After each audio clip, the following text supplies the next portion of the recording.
80% of life on our planet. It generates 50% of the air that we breathe, and it absorbs 25% of all carbon dioxide emissions. Not to mention, it also provides us with food, with jobs, with energy. I mean, there are really truly 1,000,001 reasons for us to care more about protecting our oceans, yet the world is clearly struggling to do that. And the United Nations Ocean Conference has just been held in Portugal to discuss how to tackle all the ways in which we are hurting our oceans. Joining us to tell us all about it is Arik Rozonbloom. He's the CEO of Eco-Ocean. So, tell us what went down at this conference and what stood out to you the most in terms of whether or not we're actually going to see any type of global change when it comes to this. So basically, you said it. It was a moment to be able to come together. 126 countries, 6,000 people, to talk about what is the situation of the sea today. And sadly enough, the situation is not much better than it was when they had the previous conference. When was that previous conference? It was before the COVID epidemic. So tell me about kind of some of the statistics that our viewers should understand in terms of what is happening to our oceans today. Well, first of all, we're killing the ocean. We're basically, you can describe the ocean. Anyone who's ever read the book, The Giving Tree, and remember the tree that wants to give to the child, and the child grows, and each time it gives more. That is what the sea is doing for us. It's giving, it's sacrificing itself for us to live. Just the example of all the fires that we're now seeing in Europe and in other places around the world, that is just the tip of what the global warming is all about. The reason why we're not in crisis mode at this point is because the sea has been absorbing the heat over the past few decades, and that's causing the sea to die. The corals are dying, the diversity of the sea is dying, and sadly enough, if that happens, then we go with it. So, obviously we want to kind of look forward to a more positive future.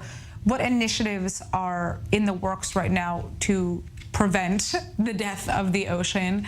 What stood out to you the most at this actual conference? Are we going to be seeing any specific innovations or changes implemented in the coming years?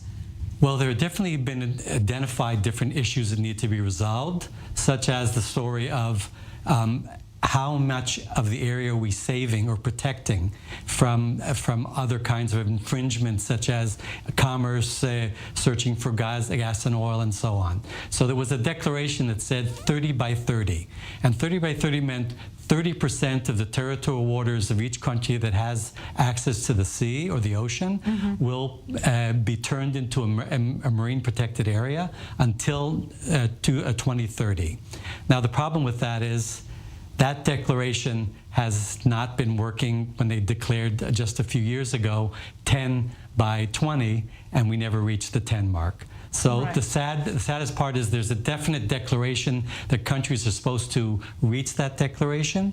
But the saddest part in my mind, because that's why I was there and what I was trying to learn, is that even if the countries declare marine protected areas, which means to save diversity, to have a strong life forms living in the sea, is the fact that even after declaring them, most countries do not know how to maintain them, to manage them. Only 2.5% of all the marine protected areas declared around the world have any success rate.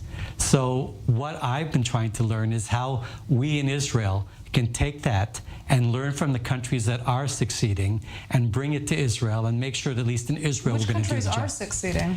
Well, again, it's less countries but regions, because in many countries, which is a bit different than Israel, there's not just one government agency or agency at all that's managing the marine protected areas. In Israel, we're lucky. We have one entity, and that is the Nature Authority, that they cover all of the nature reserves on land and at sea. So that already gives us a a chance against others that have so much diversity and people are arguing who's responsible and where the money is coming from. So our hope, our biggest problem is the fact that we need to take the example of the countries where they involve the local inhabitants, where they involve the cities that are nearby, where they take the stakeholders that care about the area and bring them into the conversation.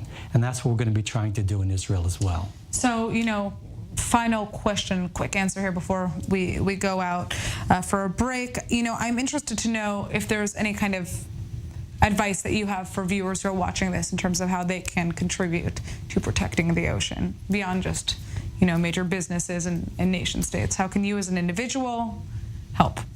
Well, the simplest thing is, out of the three main dangers, one of the largest is pollution. So when you go to the beach, and we're in the summer, when you go to the beach, consider what you take with you. Do not take single-use plastic utensils, containers, cups, and so on. Take only things that you take with you and bring back with you.